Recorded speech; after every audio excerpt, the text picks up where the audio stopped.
Hello friends, welcome to JSS education. स्वागत है आपका जेएसएस एजुकेशन में। आज हम लोग मैथ के एक बहुत ही important topic LCM and HCF, जिसे हिंदी में लघुत्तम समावर्त और महत्तम समावर्तक कहते हैं, इसको हम लोग आज यहाँ पर डिस्कस करने वाले हैं। यह टॉपिक आपके किसी भी एग्ज़ाम के लिए, चाहे आप जेएसएससी सीजीएल के एग्ज़ाम दे रहे हों या फिर कोई भी दूसरे स्टेट के एसएससी के एग्ज़ाम दे रहे हों या फिर सेंट्रल एसएससी या फिर किसी भी बैंकिंग या रेलवे के एग्ज़ाम दे रहे हों, सभी एग्ज़ाम्स के लिए यह टॉपिक काफ़ी इंपॉर्टेंट है। साथ में इस टॉपिक के जो कंसेप्ट्स हैं वह आपको मैथ्स के दूसरे अन्य टॉपिक को समझने में और उसके क्वेश्चंस को सॉल्व करने में काफ़ी मदद करेगा। तो काफ़ी इंपॉर्टेंट टॉपिक है ये। और आज से हम लोग कोशिश करेंगे कि जेएसएससी सीजीएल को ध्यान में रखते हुए मैथ्स के पूरे सिलेबस को बारी बारी से जो है यहाँ पर यूट्यूब के इस प्लेटफॉर्म पे डिस्कस करने का। आज हम लोग यहाँ पर एलसीएम एंड एचसीएफ को डिस्कस करेंगे। इससे पहले हम लोगों ने नंबर सिस्टम के टॉपिक को डिस्कस कर लिया है। इसी तरह से बारी बारी से हम इस यूट्यूब के प्लेटफॉर्म पर ही सारे टॉपिक को डिस्कस करेंगे, उसके कंसेप्ट को सीखेंगे और उस टॉपिक के जो भी क्वेश्चंस हो सकते हैं, जितना ज़्यादा से ज़्यादा क्वेश्चन हो सके, हम लोग यहीं पर इसका प्रैक्टिस करेंगे। और साथ में आपको इस टॉपिक के पीडीएफ को भी अवेलेबल करा दिया जाएगा टेलीग्राम चैनल के द्वारा। तो आप इस टॉपिक के पीडीएफ के लिए हमारे टेलीग्राम चैनल को ज्वाइन कर सकते हैं, जिसका कि लिंक इसी वीडियो के डिस्क्रिप्शन बॉक्स में दिया हुआ है। तो चलिए बिना देर किए हुए इस टॉपिक को स्टार्ट करते हैं। पहले हम लोग इस टॉपिक के कंसेप्ट को समझेंगे और फिर इस टॉपिक में जो भी क्वेश्चंस बनते हैं एग्ज़ाम के लिए उसको प्रैक्टिस करेंगे। सबसे पहले एलसीएम और एचसीएफ होता क्या है, इसका फुल फॉर्म क्या होता है, पहले उसको देखते हैं।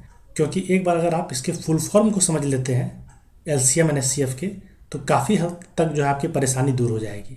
ठीक है, तो एलसीएम का फुल फॉर्म होता है लिस्ट कॉमन मल्टीपल। ठीक है, जिसे हिंदी में हम लोग लघुत्तम समावर्ती कहते हैं। और एचसीएफ का फुल फॉर्म होता है हाईएस्ट कॉमन फैक्टर, महत्तम समावर्तक। ठीक है, अब यहाँ पर आप देख रहे हैं कि दो वर्ड का यूज़ हुआ है, एक मल्टीपल और एक फैक्टर। तो एलसीएम और एचसीएफ को समझने के पहले इस दो वर्ड के मीनिंग को हमें समझना होगा कि मल्टीपल किसे कहते हैं और फैक्टर किसे कहते हैं। मल्टीपल को हम लोग हिंदी में गुणज कहते हैं।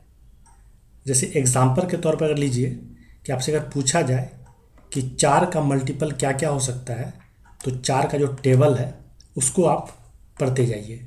मीन्स 4 × 1 4, 4 × 2 8, 4 × 3 12, 4 × 4 16, 4 × 5 20।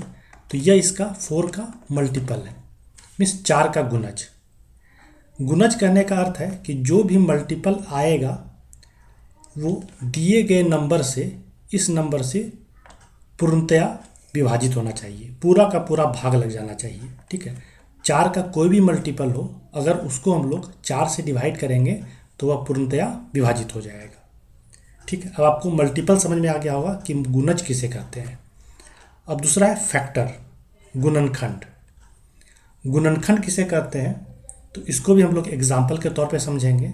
मान लीजिए कि कोई एक नंबर है 6, इसका फैक्टर बोला जाए कि इसका फैक्टर क्या क्या हो सकता है, क्या क्या इसका फैक्टर होगा। तो फैक्टर करने का अर्थ है कि ऐसा नंबर जो कि 6 को पूर्णतया विभाजित कर दे। तो 6 का फैक्टर कौन कौन सा हो जाएगा, 1 2 3 और 6। ये 4 फैक्टर होंगे 6 के, जो कि 6 को पूर्णतया विभाजित कर देंगे। इस 4 नंबर से अगर 6 को विभाजित किया जाए तो 6 पूर्णतया विभाजित हो जाएगा। इसके अलावा क्या और कोई नंबर हो सकता है जो कि 6 को विभाजित कर दे, मीन्स पूरा का पूरा भाग लग जाए? तो ऐसा कोई नंबर नहीं होगा। तो मल्टीपल और फैक्टर मीन्स गुणज और गुणनखंड में जो मूलभूत अंतर क्या है कि गुणज की संख्या इन्फानाइट हो सकती है, मीन्स अनंत तक जा सकता है। आप 4 का वो गुना करते जाएं, जैसे 20 के बाद फिर अगला क्या हो जाएगा 24, फिर 28, और ये इन्फानाइट तक जा सकता है। लेकिन जो गुणनखंड होगा, जो फैक्टर होगा, उसकी संख्या सीमित हो गई, फाइनाइट होगी।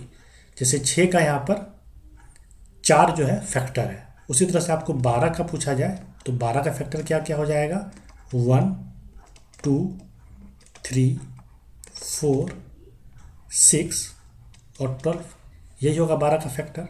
तो यहाँ भी इसकी संख्या क्या है, सीमित है। तो फैक्टर की संख्या हमेशा सीमित होगी और मल्टीपल की संख्या असीमित होगी। ठीक है, यहाँ तक क्लियर है। अब हम लोग इसी दोनों को समझने के बाद अब समझते हैं कि एलसीएम क्या होता है।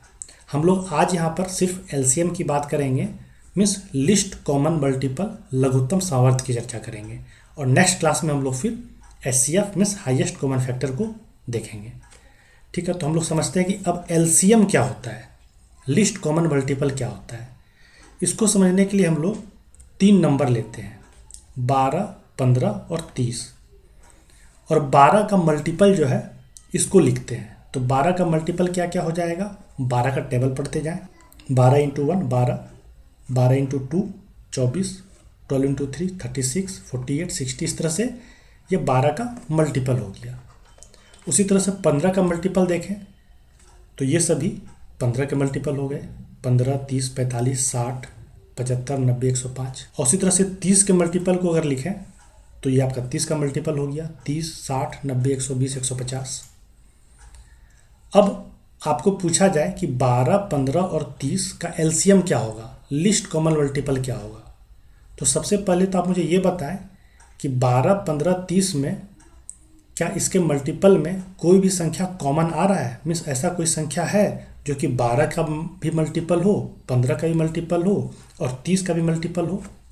तो आप देख रहे हैं यहाँ पर हाँ 60 हो, चाहे 120 हो, या इसके बाद फिर 180 आएगा, ये तीनों में रहेगा। ठीक है, तो इस तरह से 60, 120 या फिर 180 हो, या ऐसा मल्टीपल है जो कि 12 का भी मल्टीपल है, 15 का भी है और 30 का भी है, मीन्स ये कॉमन मल्टीपल है। ये क्या है, कॉमन मल्टीपल है। अब इसी में आपसे पूछा जाए कि आप वैसा मल्टीपल के बारे में बताएं जो कि कॉमन मल्टीपल हो और साथ में लिस्ट हो, मीन्स सबसे छोटा हो, तो आपका आंसर क्या होगा, 60। मीन्स 60 क्या है, यह लिस्ट कॉमन मल्टीपल है, मीन्स कॉमन है, मीन्स तीनों में है, 12 में भी है, 15 में भी है और 30 में भी है, और साथ साथ यह जो है सबसे छोटा है। मीन्स 60 से छोटा ऐसा कोई भी संख्या नहीं होगा जो कि 12 का भी मल्टीपल होगा, 15 का भी होगा और 30 का भी होगा। तो ये 60 क्या हो गया, लिस्ट कॉमन मल्टीपल हो गया, जिसे हम लोग लघुत्तम समावर्ती कहते हैं। तो आपसे पूछा जाए कि एलसीएम का डेफिनेशन क्या होगा, तो आप कह सकते हैं कि वह छोटी से छोटी संख्या जो दिए गए संख्याओं से पूर्णतया विभाजित हो जाए, या फिर यूँ कहें कि the smallest number which is divisible by the given number. Means ये 60 क्या है, स्मॉलेस्ट नंबर है जो कि दिए गए संख्याओं मीन्स 12, 15 और 30 से पूर्णतया विभाजित हो रही है। तो यही होता है एलसीएम। ठीक है, उम्मीद करता हूँ कि आपको एलसीएम अब क्लियर हुआ होगा।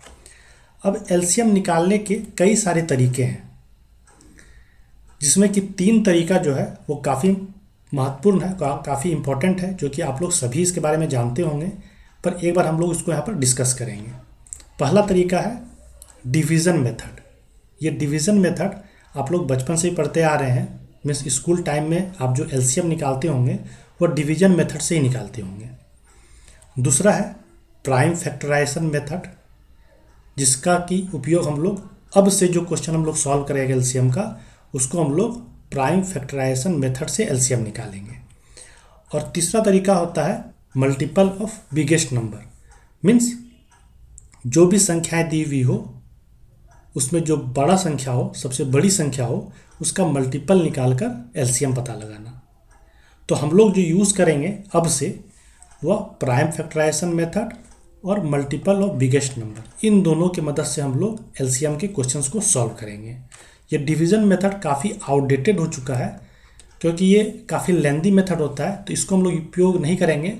हो सकता है कहीं कहीं आप लोग उसको यूज़ करना पड़े, तो इसको भी हम लोग एक बार देख लेते हैं कि डिवीज़न मेथड होता क्या है। आप लोग वैसे जानते भी होंगे। कोई 3 संख्या लेते हैं, जैसे अभी हम लोगों ने 12, 15, 30 लिया था।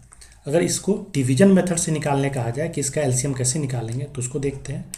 आप इन तीनों को लिख दीजिए, 12, 15 और 30, और हम लोग सबसे छोटा प्राइम कौन होता है, तो 2 जो है वो सबसे छोटा प्राइम नंबर है।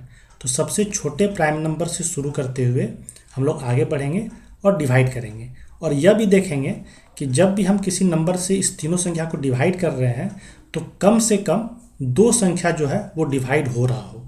तो जब हम लोग सबसे छोटे प्राइम नंबर को लेते हैं तो यहाँ हम देख रहे हैं कि 12 और 30 ये दो संख्या जो है वो 2 से डिवाइड हो रहा है। कम से कम 2 डिवाइड होना चाहिए। अगर 2 से कम में सिर्फ एक ही डिवाइड हो रहा हो तो हम लोग उस प्राइम नंबर को नहीं लेंगे। ठीक है, तो जब 2 से डिवाइड कर रहे हैं तो 12 को डिवाइड किए तो क्या हुआ, 6 हुआ। और जो संख्या डिवाइड नहीं हो रहा है उसको हम लोग एज इट इज़ नीचे रख देंगे। और फिर 30 को डिवाइड किए तो 15। अब देखेंगे क्या 2 से फिर दोबारा से ये कोई दो संख्या डिवाइड हो रहा है क्या, मीन्स कम से कम 2 संख्या डिवाइड हो रहा है क्या। तो देख रहे हैं नहीं, सिर्फ 6 डिवाइड हो रहा है, इसके अलावा और कोई भी संख्या यहाँ पर नहीं है जो कि 2 से डिवाइड हो रहा हो। तो हम 2 से फिर अगला जो प्राइम नंबर है उसे ले लेंगे। तो अगला प्राइम नंबर कौन सा होता है, 3। और फिर देखेंगे यह भी कि 3 से क्या कम से कम 2 संख्या डिवाइड हो रहा है क्या। तो हाँ, 3 से तीनों संख्या डिवाइड हो रहा है, तो डिवाइड कर देंगे 2, 5 और 5।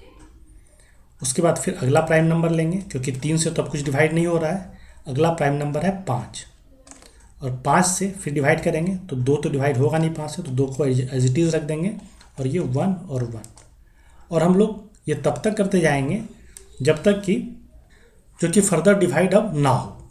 इस तरह से जो संख्या हमें यहाँ पर मिला इसको हम लोग आपस में मल्टीप्लाई कर देंगे, वही हमारा एलसीएम हो जाएगा। तो एलसीएम इक्वल टू हो जाएगा 2 × 3 × 5 × 2। तो इसका आंसर हो जाएगा 60, मीन्स एलसीएम हो जाएगा इस सभी संख्या का 60। यही होता है डिवीज़न मेथड। तो ये मेथड आप देख रहे हैं कि थोड़ा लेंदी है।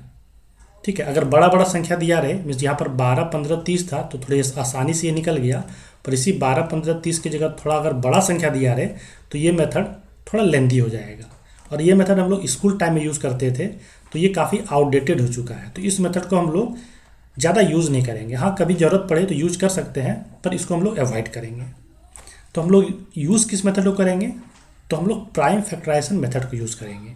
अगर आप लोगों ने मेरा नंबर सिस्टम का टॉपिक पढ़ा होगा, चाहे यूट्यूब पे या फिर हमारे पेड कोर्सेज में, तो काफ़ी अच्छी तरीके से मैंने नंबर सिस्टम में प्राइम फैक्टराइजेशन मेथड के द्वारा जो है किसी नंबर का एलसीएम कैसे निकालते हैं, या फिर टाइम एंड वर्क वाले टॉपिक में भी मैंने बताया था कि प्राइम फैक्टराइजेशन मेथड से कैसे एलसीएम निकालते हैं। एक बार दोबारा यहाँ पर समझते हैं, क्योंकि काफ़ी सारे स्टूडेंट जो हैं वो इस यूट्यूब प्लेटफॉर्म पर नए होंगे, तो उनके लिए मैं बताता हूँ कि हम लोग प्राइम फैक्टराइजेशन मेथड से किसी भी दिए नंबर्स का, संख्याओं का एलसीएम कैसे निकालेंगे। ये 3 संख्या हमने लिया था, तो 12 को क्या करें आप कि कोई भी 2 संख्या में लिखें जिसको कि गुना करने पर 12 आए, मीन्स 2 फैक्टर इसका लिख लें, जो भी आपके दिमाग में आ रहा हो। जैसे मेरे दिमाग में आ रहा है कि 2 और 6 लिख लेते हैं, और 2 और 6 को मल्टीप्लाई करेंगे तो क्या मिलेगा, 12 मिलेगा। ठीक है, और उसके बाद फिर देखें कि जो भी 2 संख्या आपने लिखा उसको फिर से जो है 2 फैक्टर में तोड़ें, और ये तब तक करते जाएं जब तक कि हमें प्राइम नंबर ना मिल जाए। तो हम यहाँ पर देख रहे हैं कि 2 क्या है, प्राइम नंबर है, तो इसको फर्दर और आगे जो है हमें ये टूट ही नहीं सकता है। 6 को तोड़ेंगे तो 2 और 3 में टूटेगा, और यहाँ भी हमें क्या मिल गया, प्राइम नंबर मिल गया। तो ये इसका फैक्टर हो गया। तो इसका फैक्टर क्या हो गया, 2 का पावर 2 × 3। तो 12 को हम लोग क्या लिख सकते हैं, 2 का स्क्वायर × 3। उसी तरह से 15 को लिखें तो 3 और 5 ये लिख सकते हैं। फर्दर ये आगे अब नहीं टूटेगा, तो ये हो गया 3 × 5, मीन्स 3 का पावर 1 कर सकते हैं और 5 का पावर 1 कर सकते हैं। यहाँ पे 3 का पावर 1 लगा दीजिए। ठीक है, अब 30 को तोड़ें तो जो भी आपके दिमाग में सबसे पहले आए आप वही लिख लें। 3 फर्दर डिवाइड नहीं होगा, 10 हो सकता है 2 और 5 में। तब तक करते रहेंगे जब तक कि प्राइम नंबर हमें सारा ना मिल जाए। तो ये हो गया 3 × 2 × 5, मीन्स 3 का पावर 1, 2 का पावर 1 और 5 का पावर 1। अब एलसीएम निकालने के लिए आपको क्या करना है कि जो 3 नंबर है इसका जो फैक्टर्स आपने निकाला, इसमें आपको सारे नंबर्स को लेना है। जैसे कि यहाँ पर देखें क्या है, 2 है, तो 2 को लेना है, पर 2 का पावर क्या लेंगे, तो मैक्सिमम पावर लेंगे। मीन्स जो भी अलग अलग नंबर में 2 का पावर निकला है, जहाँ पर भी 2 का पावर मैक्सिमम होगा आपको वो ले लेना है। तो 2 का यहाँ पर पावर 2 है, यहाँ पर 2 है ही नहीं, और यहाँ 2 का पावर 1 है, तो 2 का मैक्सिमम पावर क्या है, 2 है, तो 2 का पावर 2 आपको लिख लेना है। इसको फिर मल्टीप्लाई करना है, जो अगला नंबर है 3, 3 का मैक्सिमम पावर देखिए क्या है, तो 3 का पावर यहाँ पर 1 है, यहाँ भी 1 है और यहाँ भी 1 है, तो मैक्सिमम पावर 1 ही है, तो ये लिख लिए। उसके बाद 5 तो यहाँ पर है नहीं, 5 यहाँ पर है, तो 5 का पावर यहाँ पर 1 है और यहाँ भी 5 का पावर 1 है, तो मैक्सिमम पावर 5 का 1 ही है। इसके अलावा और कोई नंबर है क्या, तो 2, 3, 5 के अलावा और कोई नंबर नहीं है, बस हमें इसे मल्टीप्लाई कर लेना है। जब मल्टीप्लाई करेंगे तो आपका रिजल्ट क्या आएगा, 60, और यही आपका हो गया इस तीनों नंबर का एलसीएम। तो इस तरह से यहाँ पर मैं आपको करके दिखा रहा हूँ, तो आपको लग रहा होगा थोड़ा ज़्यादा समय लग रहा है, पर जब एक बार आप ये मेथड को सीख जाएंगे तो बहुत ही कम समय में आप एलसीएम निकाल पाएंगे। ठीक है। अब तीसरा मेथड है multiple of biggest number method. ये क्या होता है, तो इसको भी देख लेते हैं। जो 3 नंबर हमारा था वह था 12, 15 और 30। इसी को एग्जाम्पल के तौर पर लेते हैं। यहाँ पर आपको सबसे बिगेस्ट नंबर मीन्स जो सबसे बड़ा नंबर है इन तीनों में, उसको आपको लेना है। तो आपका बड़ा नंबर है 30, और 30 को लेने के बाद क्या करना है, 30 का मल्टीपल निकालते जाना है। तो 30 का पहला मल्टीपल तो 30 ही होगा, और फिर ये चेक करना है क्या 30 जो है, जो आपका दिया गया नंबर है 3, क्या ये तीनों नंबर से डिवाइड हो रहा है क्या। तो 30 से 30 तो डिवाइड होगा ही होगा, 15 से भी हो रहा है, पर 12 से नहीं हो रहा है। तो ऐसे में क्या करेंगे, आप 30 का अगला मल्टीपल लेंगे, तो अगला मल्टीपल क्या होगा, 60 होगा। अब 60 के लिए चेक करना है, तो 60 30 से तो डिवाइड होगा ही, 15 से भी हो रहा है और 12 से भी हो रहा है। इसका अर्थ है कि 60 ही आपका क्या है, एलसीएम है। मीन्स बिगेस्ट नंबर का मल्टीपल निकालते चले जाना है, और जो भी दिया गया नंबर है उससे डिवाइड करके देखना है। जिस भी जगह पर जो भी मल्टीपल मीन्स सबसे छोटा मल्टीपल सारे नंबर से डिवाइड हो जाए, वही आपका एलसीएम हो जाएगा। ठीक है। तो ये मेथड आपका छोटे नंबर में तो काम आ सकता है, पर अगर नंबर बड़ा हो, मीन्स यहाँ 12, 15, 30 था, तो आपने सबसे बड़े नंबर का मल्टीपल निकाल के देख लिया, चेक कर लिया। पर यही नंबर अगर इस तरह करे 414 या 520 और 635, तो ऐसे में इस बड़े नंबर का मल्टीपल निकालकर और सबसे डिवाइड करके देख पाना आपके लिए थोड़ा डिफ़िकल्ट हो जाएगा। तो ऐसे में आपको प्राइम फैक्टराइजेशन मेथड का यूज़ करना है और वहाँ पर एलसीएम निकालना है। और भी काफ़ी सारे कंसेप्ट्स हैं एलसीएम निकालने के, वो हम लोग जैसे क्वेश्चन को सॉल्व करते जाएंगे तो वहाँ पर हम लोग सीखते चले जाएंगे। ठीक है। अब हम लोग क्वेश्चन पे आते हैं और देखते हैं कि क्वेश्चंस के मदद से इस टॉपिक के जो भी बचे कंसेप्ट्स हैं उसको सीखेंगे। ठीक है। जैसे क्वेश्चन है कि the greatest number of 6 digit which gives remainder 10 when divided by 36, 48, 54, 60 and 90 इज। मीन्स आपसे कहा जा रहा है, मीन्स पूछा जा रहा है कि 6 अंकों की वह सबसे बड़ी संख्या क्या होगी जो 36, 48, 54, 60 और 90 से विभाजित करने पर शेषफल 10 देती हो। ठीक है। तो एक और चीज़ हम लोग यहाँ पर डिस्कस कर लेते हैं इसी एलसीएम के क्वेश्चंस को सॉल्व करने में, जो कि हमारी काफ़ी मदद करेगा, वह है डिविजिबिलिटी रूल। वैसे तो इसको हमने नंबर सिस्टम में ऑलरेडी कवर कर लिया है, पर जो भी नए स्टूडेंट हैं उसके लिए एक बार दोबारा से मैं यहाँ पर रिपीट कर देता हूँ कि डिविजिबिलिटी रूल होता क्या है और किस किस नंबर के लिए हमें इस रूल को जानना है। तो वो नंबर है 3, 4, 5, 7, 9, 11 और 13। ये 7 नंबर ऐसे हैं जिसके लिए आपको इस रूल को देखना है, क्योंकि ये काफ़ी मदद करेगा आपको एलसीएम के क्वेश्चंस को सॉल्व करने में। जैसे आपसे पूछा जाए कि 3 का डिविजिबिलिटी रूल क्या होता है, मीन्स कोई संख्या 3 से विभाजित हो जाए, इसके लिए क्या शर्त होनी चाहिए। तो इसके लिए शर्त है कि जो भी संख्या आपको दिया गया हो, उस संख्या का जो डिजिट है, जो भी अंक है, वो उसका जो जोड़ है, योगफल है, वो 3 से डिवाइड होना चाहिए। ठीक है। जैसे कि मान लीजिए कोई संख्या है 2, 7, 3, 6, 4, 5। आपसे पूछा जाए कि क्या यह संख्या 3 से डिवाइड हो रहा है क्या, तो आप कैसे पता लगाएंगे। तो इसके अंकों का जो योग है आप देख लीजिए, क्या वह 3 से डिवाइड हो रहा है। तो इसके अंकों का योग कितना हो रहा है, 5 + 4 9, 6 15, 3 18, 2 20 और 7 27। इसके अंकों का योग 27 हो रहा है, जो कि 3 से डिवाइड हो जाता है। इट मीन्स कि ये जो संख्या है यह भी 3 से विभाजित हो जाएगी। ठीक है। अब आपसे पूछा जाए कि 4 के लिए क्या शर्त होगा, तो 4 के लिए शर्त है कि last 2 digits should be divisible bye 4, means जो भी संख्या आपको दिया रहे उसका लास्ट का जो 2 डिजिट है वह 4 से विभाजित होना चाहिए। जैसे इसी संख्या के लिए आप देखें, ये जो लास्ट का 2 डिजिट है, क्या यह 4 से विभाजित हो रहा है क्या? तो 45 4 से विभाजित नहीं होता है, इसका अर्थ है कि यह संख्या 4 से विभाजित नहीं होगा। एक और एग्जांपल लें कि 2 3 4 4, आपसे पूछा जाए कि क्या यह संख्या 4 से विभाजित होगा क्या? तो 4 4 जो है ये 4 से विभाजित हो रहा है, इट मीन्स कि यह संख्या भी 4 से विभाजित हो जाएगी। अब 5 के लिए क्या शर्त है? तो 5 के लिए शर्त है कि लास्ट डिजिट शुड बी 0 और 5, मीन्स जो भी संख्या आपको दिया हुआ रहे उसका लास्ट डिजिट जो है, अंतिम अंक जो है वह 0 या 5 होना चाहिए, तो ही वो संख्या 5 से विभाजित होगी। जैसे आपको ये संख्या दिया हुआ है, इस संख्या के लिए अगर देखें तो यह संख्या 5 से विभाजित हो जाएगी क्योंकि इसका लास्ट अंक क्या है, 5 है। पर इसके लिए अगर पूछा जाए तो यह संख्या 5 से विभाजित नहीं होगी क्योंकि इसका लास्ट अंक क्या है, 4 है। उसी तरह संख्या दिया रहे 2 3 0 6 0, क्या यह विभाजित होगी?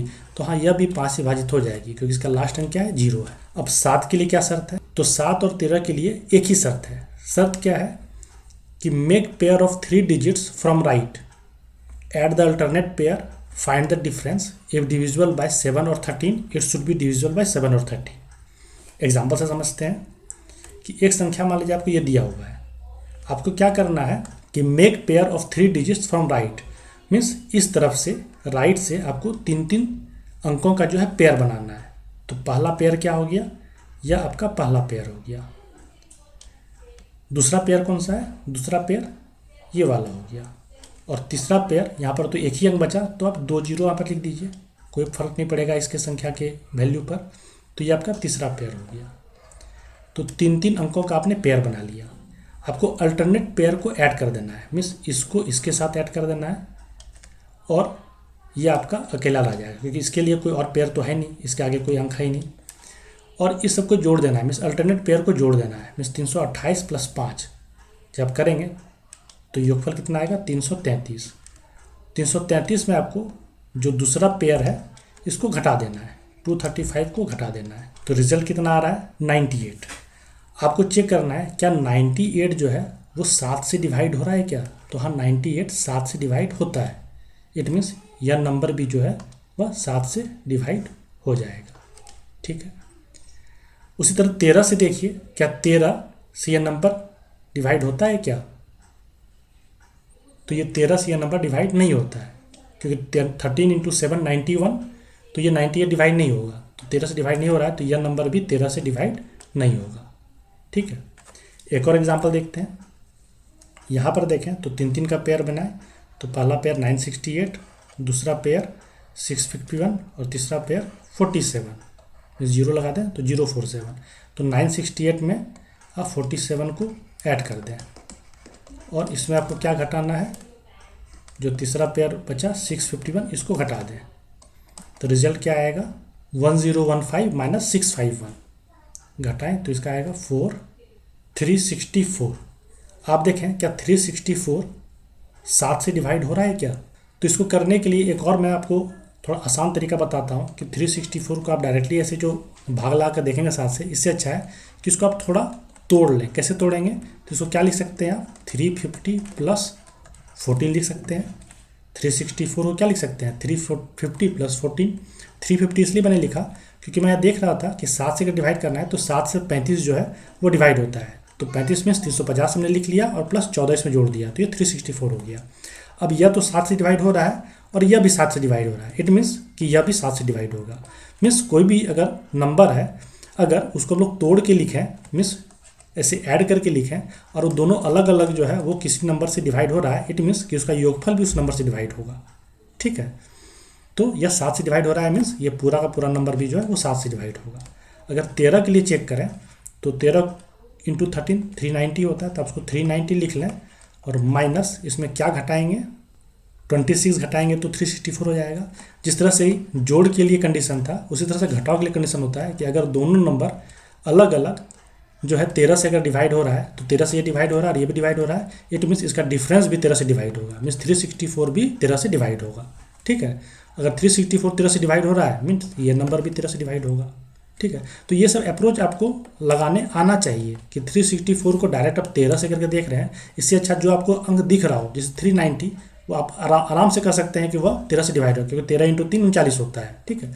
उसी तरह से 390 पर अगर 26 घटाएंगे तो 364 होगा। 26 भी आप जानते हैं कि 13 इंटू 2 26 होता है। मीन्स 390 और 26 दोनों 13 से अलग अलग डिवाइड हो रहा है। इट मीन्स कि 364 भी 13 से डिवाइड होगा। ठीक है। तो इससे अप्रोच होता है जो कि आप धीरे धीरे वो सीखते चले जाते हैं, और इसको आप कॉपी में नोट डाउन करके भी रखें और इसे प्रैक्टिस में लाएं। मीन्स ऐसा नहीं हो कि आप सिर्फ जान जाएं पर आप उसको यूज़ ना करें, उसको यूज़ भी करें अपने, जब भी आप क्वेश्चन को सॉल्व करें, जब भी ऐसा कुछ आए तो आप उसको यूज़ करना भी जानते हो, तो ही आपको वो फ़ायदा करेगा। ठीक है। अब हम लोग 11 के लिए देखते हैं कि 11 के लिए जो है डिविजिबिलिटी रूल क्या होता है। तो 11 के लिए होता है difference of sum of digit at even places and sum of digit at odd places should be 0 और मल्टीपल ऑफ 11। मीन्स कोई नंबर है तो उसके सम स्थान और विषम स्थान पे जो अंक है उसके योगफल का अंतर अगर 0 हो या फिर मल्टीपल ऑफ 11 हो तो वह संख्या भी 11 से डिविजिबल होगी। जैसे सम स्थान मीन्स कि ये पहला स्थान है, मीन्स ये विषम स्थान हो गया। ऑड प्लेसेस तो यह प्लस यह, इन दोनों को जोड़ दें, दोनों विषम स्थान का अंक है तो यह 2 हो गया। और 7 + 6 13 ये आपका सम स्थान हो गया। अगर इधर से हम देखें, आप इधर से ही देखें कि पहला स्थान है, ये दूसरा है, ये तीसरा है, ये चौथा है, तो ये दोनों विषम स्थान है, ये दोनों सम स्थान है। मीन्स अल्टरनेट नंबर को आप जोड़ते चले जाएं, अल्टरनेट डिजिट को आप जोड़ते चले जाएं और उन दोनों का डिफरेंस निकाल लें। तो इन दोनों का जोड़ 2 और इन दोनों का जोड़ 13। इन दोनों का डिफरेंस जब निकालेंगे, चाहे छोटा से बड़ा घटा लें या बड़ा छोटा घटा लें, ये साइन कोई यहाँ पर इंपॉर्टेंट रोल प्ले नहीं करेगा। तो 13 - 2 या 2 - 13 कितना होगा? 11 होगा, या -11 जो भी लिखें। ये क्या 11 से डिविजिबल हो रहा है क्या? तो हाँ, ये 11 से डिविजिबल हो रहा है। इट मीन्स कि ये नंबर भी 11 से डिविजिबल होगा। ठीक है। एक और एग्जांपल अगर लें तो अगला है 4662636। इसके लिए अल्टरनेट आप नंबर को जोड़ते चले जाएं। 6 + 6 12, 6 18 और 4 22। और उसी तरह से जो बच गया 6 + 2 8 और 3 11, 22 - 11, इसका भी डिफरेंस 11 आया। इट मीन्स कि 11 से डिविजिबल होता है। इट मीन्स ये नंबर भी 11 से डिविजिबल होगा। एक और एग्जांपल देखें तो 3 और 8 11, 11 + 0 11 और +2 13। और यहाँ पर 2 + 4 6 और 7 13, 13 - 13 0। तो 0 भी अगर आ जाए तो भी यह 11 का मल्टीपल होगा। ठीक, मीन्स 11 से डिविजिबल हो जाएगा। 0 आए या फिर 11 का मल्टीपल आए, कुछ भी आए तो वो नंबर भी 11 से पूर्णतया विभाजित हो जाएगा। तो ये डिविजिबिलिटी रूल आपको मैंने बताया। इसका यूज़ कैसे करेंगे वो अब सीखते हैं। आइए अब इस क्वेश्चन को देखते हैं। क्वेश्चन में पूछा जा रहा है कि the greatest number of 6 digit which gives remainder 10 when divided by 36, 48, 54, 60 and 90। Means 6 अंकों की वह सबसे बड़ी संख्या जो 36, 48, 54, 60 और 90 से विभाजित करने पर शेषफल 10 देती है, वह कौन सी होगी? तो इसको सॉल्व करने के पहले एक छोटा सा कंसेप्ट मैं आपको और बताना चाहता हूँ कि मान लीजिए कि कोई एक संख्या है, जैसे एक संख्या 120 है और आपसे कहा जा रहा है कि यह 120 जो है यह 12 से पूर्णतया विभाजित हो रही है। ठीक है, 120 जो है वो 12 से डिविजिबल है। तो इसका अर्थ है कि 12 के जो भी फैक्टर होंगे, 12 के कौन कौन से फैक्टर हो सकते हैं? 2, 3, 4, 6, ये सभी 12 के फैक्टर होंगे। तो इन सभी नंबर से भी जो है 120 वो डिवाइड होगा। इसका अर्थ है कि कोई नंबर अगर किसी नंबर से डिवाइड हो रहा है तो ये नंबर इसके फैक्टर से भी डिवाइड होगा। जैसे कोई नंबर लेते हैं 240 और आपसे कहा गया है कि 240 जो है ये 80 से डिवाइड हो रहा है, तो 80 का जो भी फैक्टर होगा, चाहे 2 हो या फिर 8 हो या फिर 10 हो, इन सभी नंबर से भी 240 जो है वो डिविजिबल होगा। ठीक है, तो इस कंसेप्ट का ध्यान रखेंगे, ये काफ़ी यूज़ होगा इस पूरे टॉपिक में। ठीक है, अब हम लोग क्वेश्चन को देखते हैं। आपको पूछा जा रहा है कि 6 अंकों की वह बड़ी संख्या बताएं जो कि ये जो 5 नंबर दिए हुए हैं इससे विभाजित करने पर हर दशा में जो है वो शेषफल क्या दे? 10 दे। तो इसका अर्थ है कि अगर हम लोग जो भी दिया गया ऑप्शन है उसमें अगर हम लोग 10 घटा देते हैं तो जो भी आंसर होगा वो पूरा का पूरा जो है इस 5 नंबर से जो है वो डिविजिबल होना चाहिए। ठीक है, जैसे यहाँ 930 है तो इसके जगह हम लोग 10 घटा के लिखते हैं 920, ये हो जाएगा 230, ये 900 और यह 898। अब हम लोग चेक करते हैं कि ये जो नंबर्स है, क्या इस नंबर से ये जो 4 नंबर है इसमें कौन कौन सा जो है एलिमिनेशन मेथड का यूज़ करेंगे कि कौन कौन सा नंबर इससे डिवाइड नहीं हो सकता है। तो 898 तो हो नहीं सकता है, क्योंकि 60 से डिविजिबल होने के लिए लास्ट डिजिट जो है वो 0 होना चाहिए, पर इसका लास्ट डिजिट 8 है, तो यह तो हो ही नहीं सकता है। अब हम लोग देख रहे हैं कि यहाँ पर क्या क्या है, 48 है। 48 को देखने से लग रहा है कि इसका फैक्टर क्या हो सकता है, 8 हो सकता है। अगर कोई नंबर 48 से डिवाइड हो रहा है, इट मीन्स कि वह 8 से भी डिवाइड होगा। तो हम लोग 8 के लिए चेक कर लेते हैं। तो 8 का डिविजिबिलिटी रूल क्या होता है कि लास्ट 3 डिजिट जो है वह 8 से डिवाइड होना चाहिए, पर लास्ट का 3 डिजिट यहाँ पर 230 है सेकंड नंबर ऑप्शन का, जो कि 8 से डिवाइड नहीं हो रहा है, तो ये भी नहीं हो सकता है। 900 का अगर देखें तो क्या यह 8 से डिवाइड हो रहा है क्या, तो यह भी 8 से डिवाइड नहीं हो रहा है। इट मीन्स ये 3 ऑप्शन तो हो नहीं सकता है, तो बच गया ऑप्शन 1, यही इसका आंसर होगा। ठीक है, तो बहुत ही आसानी से हम लोग डिविजिबिलिटी रूल का यूज़ करके जो है इन सभी क्वेश्चंस को बना सकते हैं। आज की क्लास को यहीं पर ख़त्म करते हैं। नेक्स्ट क्लास में हम लोग आज जो कंसेप्ट हमने सीखा इस पे बेस्ड क्वेश्चंस को सॉल्व करेंगे। अगर आप लोगों को हमारे कोर्सेज़ के बारे में जानकारी चाहिए तो आप इस नंबर पे कॉल करके पूछ सकते हैं, या फिर आप जेएसएससी एजुकेशन ऐप को गूगल प्ले स्टोर से डाउनलोड कर लीजिए। वहाँ पर कोर्सेज़ पे जाएंगे तो जितने भी कोर्सेज़ हमारे अवेलेबल हैं, सारे कोर्सेज़ के बारे में ऊपर डिटेल जानकारी दिया हुआ है। डेमो क्लासेस भी अवेलेबल है। जेएसएससी सीजीएल के साथ साथ एक्साइज कांस्टेबल या फिर इंडिविजुअल क्लासेस झारखंड जीके का हो, या फिर math special, reasoning, Indian GK, computer, सभी के कोर्सेज अवेलेबल हैं। और नागपुरी और खोटा का लैंग्वेज क्लासेस भी आप ऐप के थ्रू ज्वाइन कर सकते हैं। और किसी भी तरह की जानकारी के लिए आप हमारे इस नंबर पर कॉल करके पूछ सकते हैं। चलिए, थैंक्स फॉर वॉचिंग। मिलते हैं अगली क्लास में।